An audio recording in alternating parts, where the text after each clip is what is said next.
لخاكي غريبي دا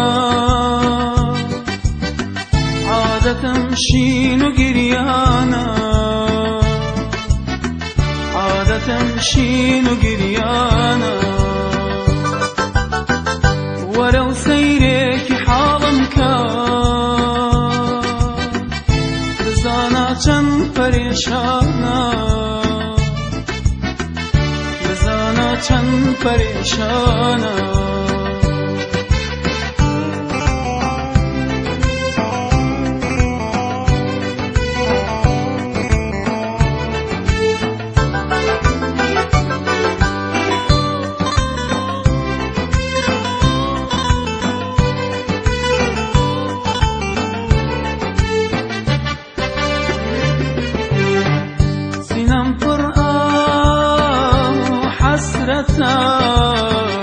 ظلم وقتا لت نبي باباي صبا جواب نيرم حالي عزيز أبيتي بي كتم جيش ظلم مردو تركي بهار قولهم كيف شوي دويني هر نخوتم اشكي چاوم و اشكي نكر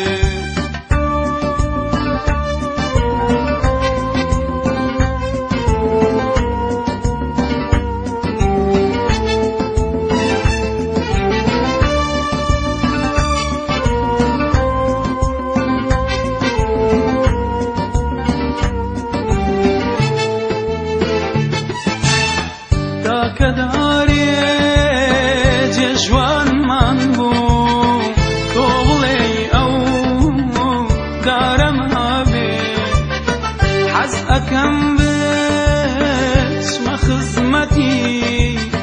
بالكو شنتي كويلي ما بي وقصقة من رقي بايا يكدي داران ساس كردايا لو ديدارا كربوني صوتي خاتن بكردايا من لخاكي غريبي دا عادة مشين وقريانا تمشين وقريانا ولو سيرك حالم كان بزانا چند پریشانا بزانا چند پریشانا